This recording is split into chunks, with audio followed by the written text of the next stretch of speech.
Welcome back, everyone. The Keeper of Fire, Book 1 of the Dolphin Code Trilogy. Chapter 11, The Darkness.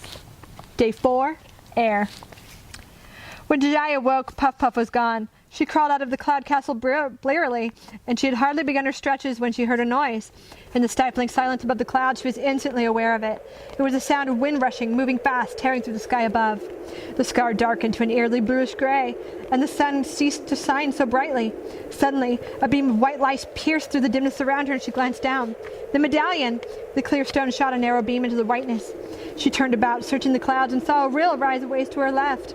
A light mist of cloud rose into the air as he breathed slightly and hovered beside her. "Well, this is odd," Deiji said as they touched foreheads, trying to make light the dread that engulfed her stomach. "There is no time. This is urgent. I am here to warn you, and I pray you do well. You must be strong, my friend, for this will be a difficult day to endure. Do not forget what you have learned." "I won't," Deiji said bravely, and she kissed the top of his head. "Keep your sword close to you. There is a special stone symbol on its hilt, the rune of life, and it will keep you from sure death." "Okay." "You are a true warrior, Deiji," Rill said proudly. "I will see what I can do to help you." "Wait! Where are you going?" "Toten Town!" He dove into the clouds and out of sight. Rain and hail broke from the sky, and Deiji was swept off her feet by a gale of wind and water. Lightning flashed, and the sky rumbled angrily. She went back into the castle searching for the cat. She didn't have far to go, for when she entered into the long hall, she saw a familiar form sitting on the throne, stroking Puff Puff, who was curled in her arms. "Anayu!" "Greetings, human," the sky called out above the roar of the storm. The top of the cloud castle was wiped away by the wind, leaving it exposed. "Puff Puff? Oh, this is my shape-shifting pet," Anayu said with a laugh. "You have already met the immortal Jinn, Princess Puff Puff. She is under my complete command." The sky darkened with ashes, and more lightning etched itself across it in brilliant yellow and white patterns. The kitten jumped down from Anayu's lap and gave Deiji a cute little wide-eyed look. "Hello, Deiji," she said sweetly. "What a day we seem to be having." Deiji stared confused, and the cat puffed itself up. Her fur stood on end, and she continued to expand. "What on earth?" Deiji backed away. "She can become anything I wish," Anayu bragged. Such a useful little pet, do you not agree?"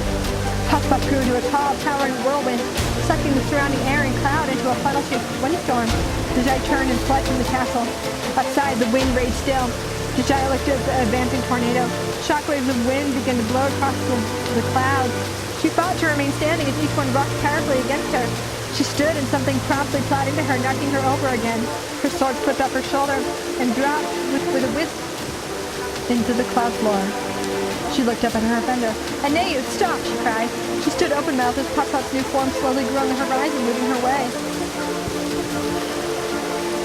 The funnel cloud spun faster and faster, sending the clouds beneath into a whirlpool of darkness. A harsh gust of wetted wind knocked Deiji over again. Anayu screamed with laughter and flew high above her. "Go on, get up, Deiji," she taunted. "Be careful of the hole there, you might go somewhere dangerous." "Just tell me why, Anayu." "Because you are meddling in the affairs of the world. You are a thorn in the heel of my master, and you are hindering progress." "And would your master happen to be Relant?" Deiji spat angrily. "Yes, and we shall meet him soon." "Then tell him I look forward to it," she snapped, lifting her arm as if to punch the treacherous sky. She shouted, "Kayeki!" and bits of rock and flint flew from her fist, striking Anayu out of the air. She didn't watch to see what became of her enemy. She did not care. Gritting her teeth as I stood, she marched boldly, seemingly unfazed into the gist of the storm. She approached the whirling tornado with her arms open. Deiji was surprised at her own lack of fear. Her body was cold but calm. There was nowhere to run, and her fate was readily acceptable. So she took it. If she were to meet death today, she would face it head-on. The tornado rolled and whirled towards her. Something knocked into her, and she was nearly sucked into the twister. She clung to the clouds, her legs gravitating to the tornado. "Anayu," she said, surprised. The sky laughed, though injured. "You have not killed me yet, Deiji." "Yet is correct phrasing, Anayu," she cried, and she loosened her precious hold. She snatched her knife from the waistband and threw it at the sky. "Oh!" It stuck Anayu in the heart, and she stumbled backwards. "You!" The sky sputtered, but she never finished. The tornado circled around towards Deiji. She looked up, her hair whipping in the wind, water and hail dripping against her face, her jaw set in cold defiance. The funnel cloud lunged at her, and the whirlpool at its base flew under Dejai's handhold. She fell through. A quick glimpse of rock below, and the world turned upside down. Deiji gripped the edge of the cloud with her fingertips and pulled herself up until one foot touched the edge. She kicked off and flung herself up through the hole and high into the air. She rose into the sky and fell in a perfect arc of safety when the twister suddenly sucked her right out of the air. It attacked, pulling her very near its center, twirling her in circles. Deiji felt herself tossed around, completely disoriented. She reached out and there was nothing to grab onto but air. The force of the wind tore at her skin like a million little animal claws. She was lifted higher and higher into the top of the twister. Her hair flapped around into her face, cutting off her vision. And she was choking on a huge wad of it. Her body was thrashed about mercilessly, and little cuts began to form all over, where the skin was breaking from the pressure. Drops of blood were pulled forth and traveled slowly across her arms and face into the air. Already exhausted, Deiji threw both of her hands into the raging wind around her and focused on one last wild thought. Terra firma, she screamed to Jaina. The words lost to the wind. She felt a strong energy surge from within, and she called out with passion and strength for what she really wanted at that moment. Life! Life! The silver sword dropped into her hands, the room sparkling in the harsh light. Yes! Deiji screamed in exhilaration, and swung the sword in a smooth arc all around her in one quick motion. There was a roar of wind, and the tornado split into pieces. Deiji swirled down into the bottom of the twister faster and faster, and then it dropped her onto a hard, rocky ground. Fire, water, earth, and air. Deiji stood up carefully, gripping her sword. The air around gave off a static blue haze, almost like it wasn't real.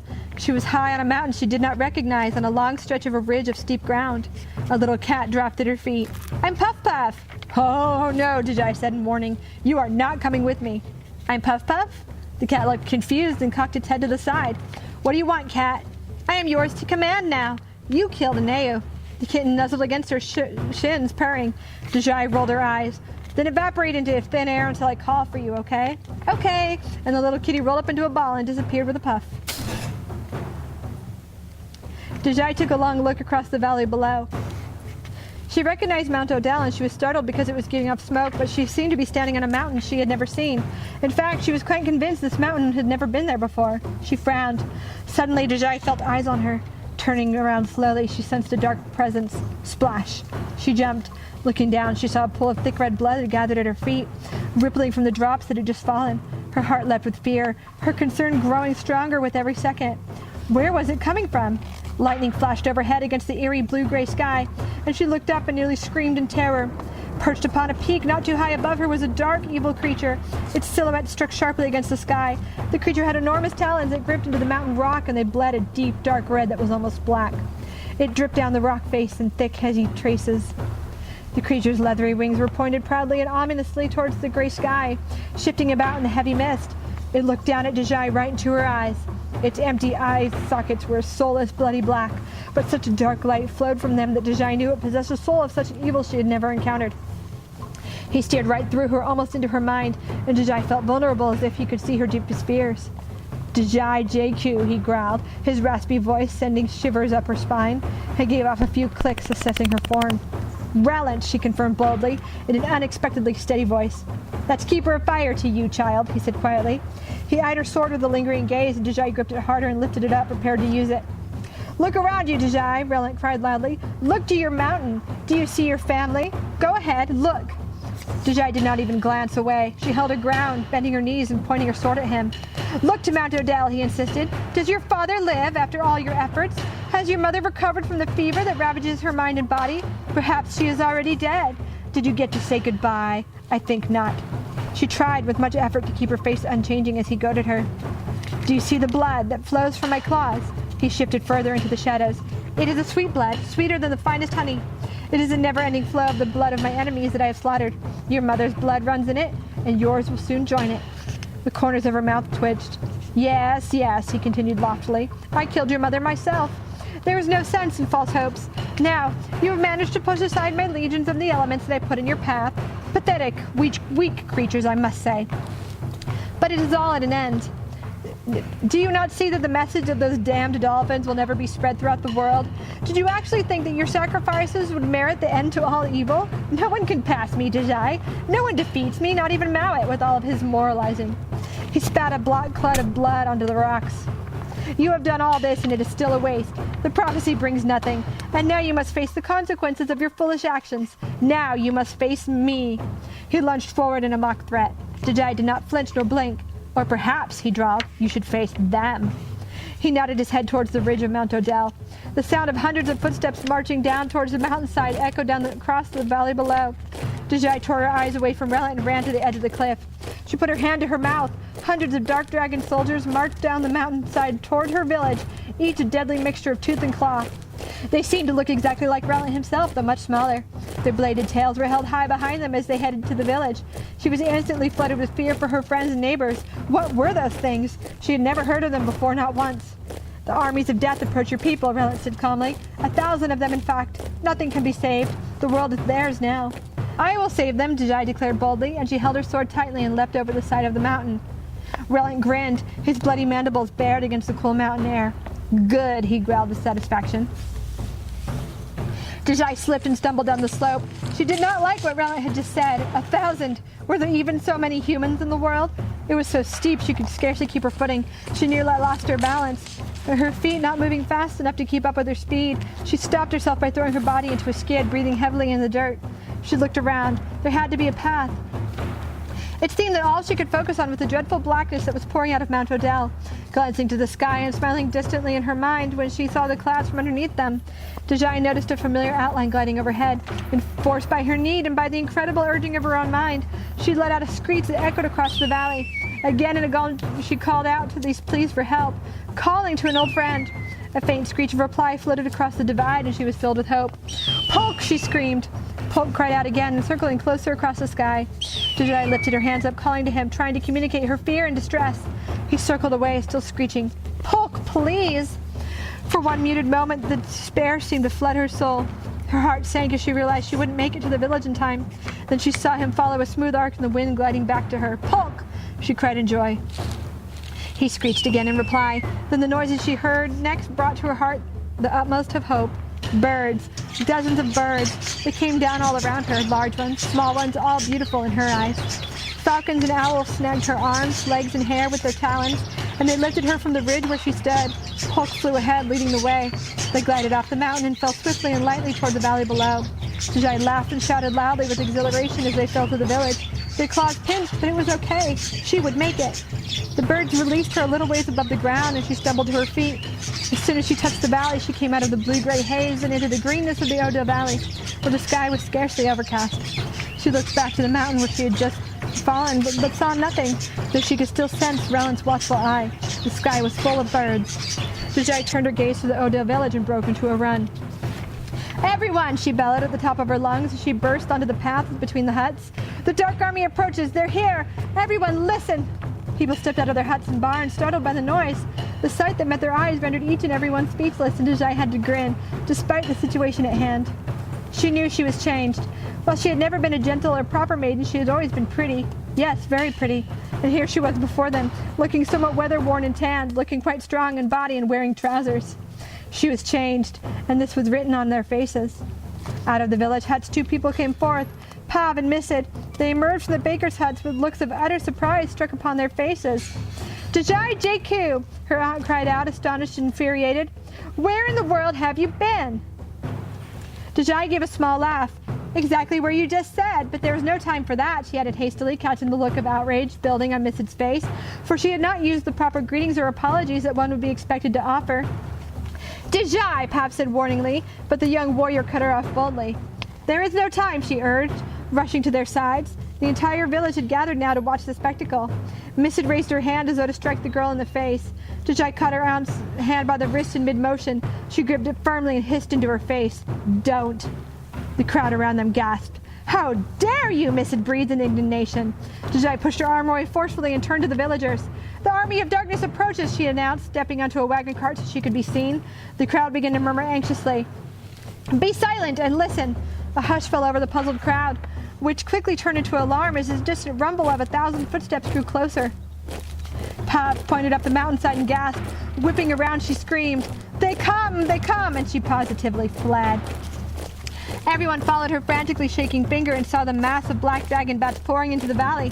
There were shouts and screams from the villagers as chaos and confusion reigned. People miled about, grasping for loved ones, snatching up possessions, some simply breaking into an aimless run from where they stood. A handful of people could be seen following Pav onto the 20-mile trail to High Village. "Stop!" Deiji yelled. 100 villagers or so stared at her a few moments. She could see realization dawning on them that the girl before them had a firm knowledge of what was going on. Finally, an elder stepped feebly forward. "And what do we do, Deiji-ku?" "We fight," she proclaimed from the cart, and she lifted her sword to the sky. The dragonstone of the rune caught the sun's light and sent a dazzle of rainbows across the villagers' faces. They all gasped and pointed to the sky. Deiji followed their gaze and saw a glorious sight. "Geo!" The crowd screamed as Deiji laughed. "It is okay," she assured them all with a grin. "He is my friend and he is here to help us." Geo landed next to her, looking noble, proud, and modest. She threw her arms around his great scaly neck. "Oh, Geo, you've grown so much." He was a full-grown dragon now and no longer dog-like. His wings were proudly held back and his head was held high. His curved green eyes seemed to smile radiantly. "You are here to help?" she asked her best friend, her hand to his face. He gave a curt nod and they turned to the waiting crowd who still stood, their mouths agape. "Those who are young, elderly, or sick, flee north to the village of High. Stay on the trails and support each other to your destination. Send for reinforcements, for we are in great need of some help. Geo," she turned to her loyal friend, "I have a task for you." The dragon nodded eagerly, ready to take the job. "Take this elder," she gestured to the older man who stood at the front of the crowd, "to the town of Sartika. Honored sir, please proposition any and all who will come to our aid. Swiftness will win us this battle. Go!" Geo leapt to the elder's side and clamped on carefully, and they were gone. Deiji watched them disappear over the horizon. A few dozen more of the villagers turned to the woodland trails and began the slow walk to High Village on foot. Suddenly, refugees. Mist trailed behind them, glancing back at Deiji in shock every few steps. Deiji looked away and back at the minute army she had acquired, some 70 men, women, and children, and she stared at them blankly for one endless moment. The footsteps of the marching armies grew deafening. What was she to do? She suddenly broke from her reverie. "Blacksmiths," she shouted. The man stepped forward. "Any weapons you may have crafted, bring them to us now." The man nodded and ran to his shed. "My friends and neighbors, arm yourselves with whatever you can. Hurry now." They scattered, regrouping quickly, exchanging a wide array of cooking knives, pitchforks, a few amateurish swords, and other such simple weaponry. "Follow me," she cried out with bravado, and she raised her sword and pointed it towards the mountain. The Nigh Court. Zeki was shaking as he stepped into the grand entrance hall of the Nigh Court. The events of the last few weeks had led the little mouse-haired boy to believe that something drastic had occurred in the world, and he might have a chance to help it along, or so someone once told him. On the day after the rockwind had destroyed his village, Zeki had awoken after being struck by a soldier. There was a dolphin in what remained of the river, and it had squeaked at him urgently. When he had approached, the dolphin in it leapt up at him as if wanting to speak. He curiously leaned forward over the riverbank and it lifted its head to his. When they touched, Zeki nearly fell in. The dolphin had spoken to him. "Hello, young master. I am Aril," it said pleasantly. "I am Zeki," he hesitated. "Why were you trying to get my attention?" "Because you are of a position to help us," Aril had explained kindly, as he stated his purpose. And now, at the dolphin's urging, Zeki decided he had nothing left and nothing to lose, and so he made his way from Toten Town to the Night Court to seek out King Jabhatson and the remainder of his army. He shivered a little as he approached the empty throne, his canvas pack thrown over his shoulder, causing him to hunch over more than usual. "You there!" a general called out to him, and the timid boy nearly fainted. "Please, sir, do not kill me." General Moram rolled his eyes. "What do you want, boy?" "I must speak to King Jabhatson. I have an urgent message from the mystical people of the unknown world." He felt a little silly and surprised when the general did not laugh. The general looked out a stained glass window solemnly. "His Royal Highness is dead. The shock of the world's current state took his life just today. His vizier Talias was something of a traitor and it did not end well. He has deserted us." Zeki gulped, feeling faint again. "Who then is standing in his stead, sir?" he asked, breathing hard. "There is no one. What message is it that you have to give? Perhaps I can be of assistance. After all, I am head of the royal army for the time." Zeki stared at the man's honest, compassionate face and decided he was well enough. "All right then, this is what I know." Mount Odell. Deiji was trying not to shake in terror when she saw the dragon bat army at eye level. Seeing them from atop of the ridge was one thing, but this, it would be a massacre. She looked over her shoulder at her small army who looked back at her. "Do not show your fear," she told herself, clamping her teeth to keep them from chattering. A harsh wind blew and Deiji shouted out to them with as much force as she could muster. "Do not be afraid." She scanned the crowd for those who stood beside her. "For this is the end of evil." She wanted nothing more than to fill these humble farmers with the courage and confidence it would take to march to such certain death. The odds of this battle were quite obvious to all.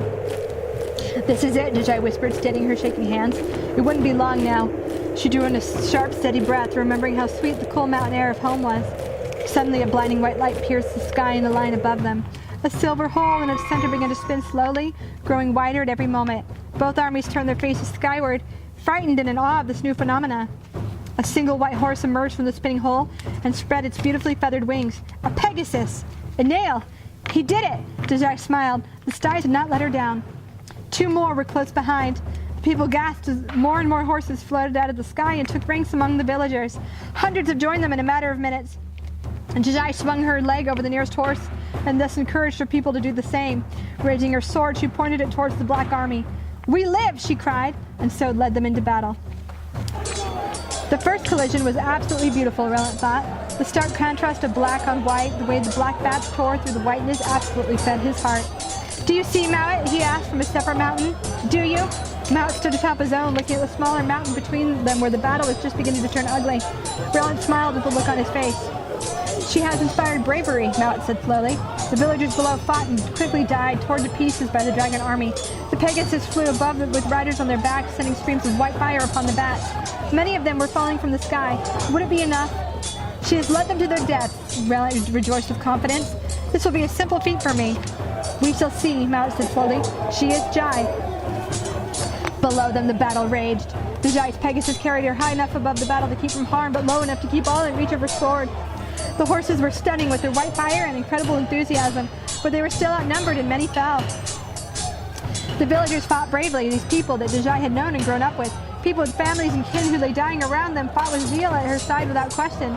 She saw the miller's wife slashed by a dark dragon, and she toppled over, disappearing into the crowd. Deiji steered her horse, and they descended upon the woman's attacker. "Hold on!" she cried, as she swung her gilded sword. With her balance slightly off-kilter, a black soldier slammed into her Pegasus, and Deiji was thrown from her horse. She found herself flung into the heart of the battle, lying amidst a flurry of stomping hooves and claws. She rolled and swung her blade in a smooth arc around her and cut the dragon soldier's leg. Once she could see a spot of sky, Deiji jumped to her feet and fought the blackened creatures hand to hand with everything she could muster, blindly attacking in all directions with her sword. She found herself face to face with the dragon bat. His body was black as if he'd been dunked into a vat of tar, and his wings were stumps. His face was ugly like a squashed dragon's, and his teeth were sharp, black-stained, and bloody. "We need your help," she thought disjointedly, as the desperate swing of her sword removed his head. Screech! She glanced up for one brief moment. Pull! Her falcon was soaring overhead, bringing with him the flock of falcons and birds, and they joined into the chaos, diving into the dragons again and again, ripping and tearing and clawing. Deiji would never forget the blood. A Pegasus blew a gust of white flame that nearly singed her where she fought, and she fell back from the heat. "Frula Imperio!" she cried, remembering the magic Mowat had given her. The flames would not harm her now. Suddenly, dragons began to fall from the sky. Not black ones, but good ones. Green and purple, gold and crimson they came, taking the bat's attention to the sky, gnashing their teeth. Foul the den as he had said. The fire was everywhere now. Deiji leapt onto the nearest Pegasus. "Retreat!" she called to her people. "Villagers of Ardell, retreat!" There was no need for them to die in this. "Pegasus, carry the humans to safety!" she screamed.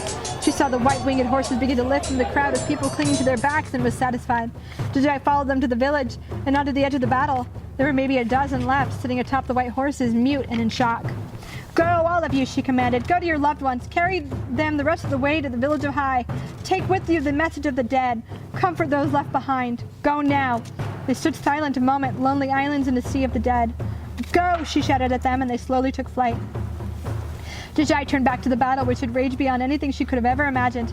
She took a deep breath, finding it difficult to step back into the frightening mix of tooth and claw. She lifted her sword and prepared to return to the fray. And then a horn blew. Deiji turned to the north, and relief filled every corner of her heart. An army of men on horseback down from Sartika. They had arrived. She steered her horse to their leader, a man in a black silken suit leading an army of 100 men. He knew her by name. "Deiji!" Startled, she peered at the man who straddled a brown saddle horse. "Men," the dignified man called out. "Charge!" The men obeyed and plunged into battle, fully armored, wielding their superior weapons. Deiji bowed to the man who led them, who seemed to be a little too well-bred for such a position. He bowed back. "Deiji, I have heard much about you. I am pleased to see that you are in good health, for the rumors stated otherwise." "Yes?" She was a little confused. "Who are you, sir?" "I am Maya's husband, Parjak, and head of Sartika." "Oh my goodness," Deiji cried in shock, hopping down from her horse. Yes, it is so good to finally meet you. Maya has always spoken very highly of you and with great admiration. Many fine tales of your youth together as well." His eyes twinkled and he slid off the side of his mount. All at once, Dejai's heart was flooded with forgiveness at this. Her eyes almost started to tear up, but she felt very full inside, as if she had finally crossed a very long bridge. Par Jacques put his hand to her shoulder. Maya is well, and she sends her hope for this battle. She swears a mermaid told her to prepare for battle. There has been rumors of such a war in the courts of Nigh, and Maya spoke non-stop of this fight. She convinced me to partition in the town square for Sartika's finest, and halfway here during our march, the old Odell elder flew down to us on the back of a dragon nonetheless. It has been very exciting. Deji closed her eyes in silent thankfulness to her friend. She looked at Par Jacques. Thank you, she said simply. Let us get to this, shall we? He said kindly. They returned to their horses and turned to the battlefield.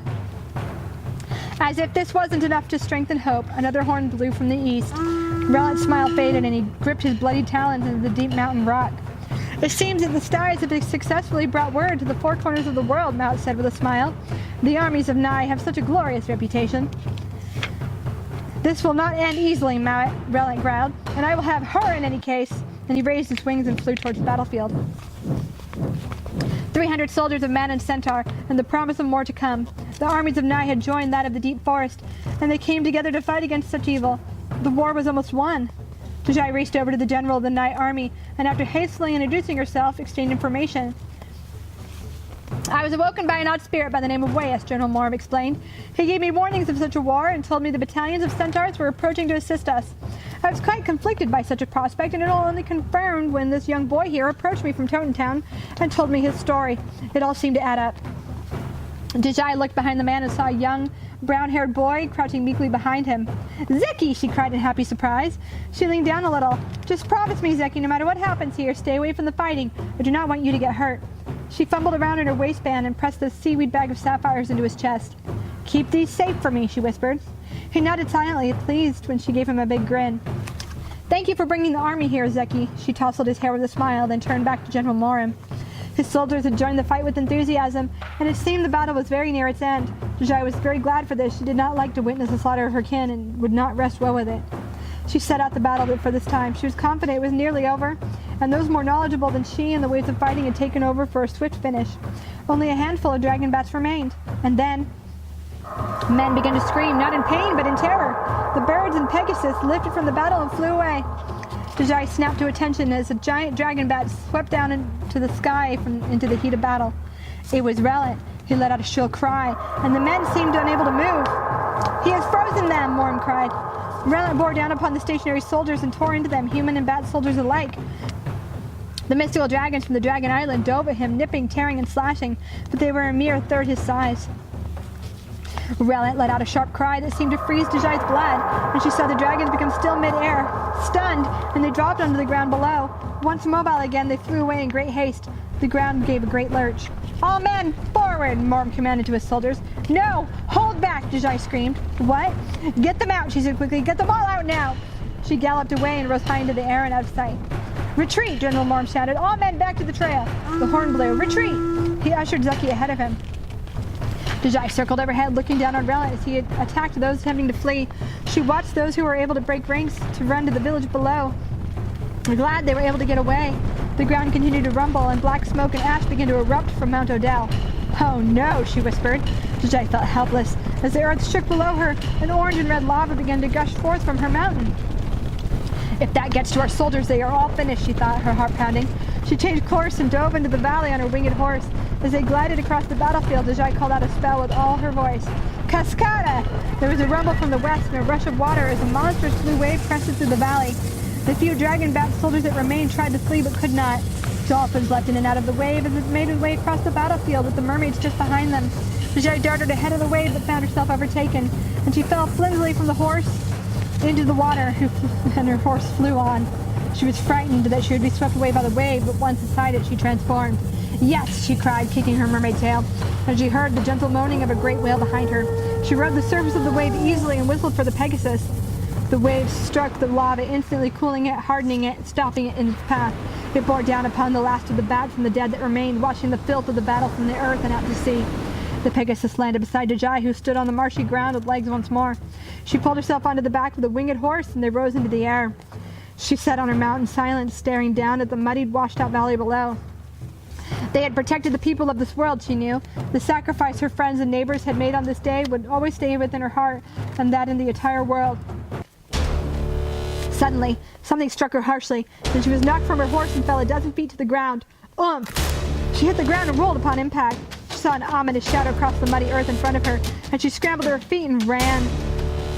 Deiji felt fear as she heard the rush of air under Relant's wings as he came after her, but it was fear as if in a dream. Strangely aware, she felt she had a plan. But wait, her sword!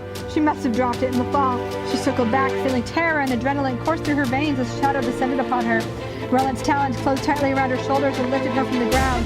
No! She screamed, her legs motoring in the open air. He drove one claw into her side, penetrating her ribs. She felt her skin and flesh tear, and she screamed in agony, blood running to her ankles. He flopped them higher into the sky and dropped her. She saw the ground rushing up, and incredibly something swooped under her feet and brought her onto its back. Geo! Surprised, Relant froze for one moment, giving Geo time to get a head start. No, Geo, Deiji panted firmly, holding her wounded side. Go to my sword on the ground back there. It is time to finish this. She closed her eyes and rested her head against her friend's neck. She listened to the wind rush by and felt him change course. Geo flexed his well-tuned tail muscles and steered them down against the valley floor. They barely skimmed the dirt, and he closed his talons around Dejai's sword and flew to the sky. Deiji knew the evil dragon bat Relant was right behind them, and she could sense her dragon's fear. He tossed the sword into the air with his talons and dived forward and towards the ground. As he turned back to the sky, making a complete circle, Deiji reached out and snatched the handle as it fell. Geo turned, and they flew at the Dark Keeper, sword and claws extended. Deiji lunged as they flew past him, her sword nearly grazing his body. She heard the steel cut through air, not flesh, and they turned once more, cutting their speed, facing him again. Relant flew at them, his wicked talons exposed, screaming in exhilaration. Geo shot straight at him, turning sharply at the last second. They flew at each other again, and this time Deiji felt her sword make his shoulder. He screamed in pain and rage and twisted around. Geo and Relant locked talons and went for each other's necks with their teeth as they rolled about in the air. Deiji held on tightly as the world and sky swirled together. Geo dug his poisonous claws into Relant's talons, and the green rat spread quickly. Then, Relant shouted to Bayo, shooting his black fire at the green dragon, stunning him. Geo blinked, seemingly frozen, and then Relant dug his teeth into his throat. Geo gave a gurgling cry, and his wings fluttered and then gave. Relant released his hold on Geo's talons as he fell away. He dove after the falling dragon and snatched Deiji right off his back. She felt his weakened claws dig sharply into her shoulders, and the two of them rose into the sky once again. Geo was gone. Relant laughed with triumph, and he dove towards the ground and with speed and threw her against it. Crack! The bones in her legs snapped at the thigh. She felt her teeth break, and she barely had time to register the pain when Relant yanked her back into the air once more. But she didn't drop the sword this time. She could only tell distantly that she was screaming, and she was quite dizzy. Oh, she cried in surprise. Something glided into Relant's face and was clawing and pulling back and diving into his head again and again. Polk!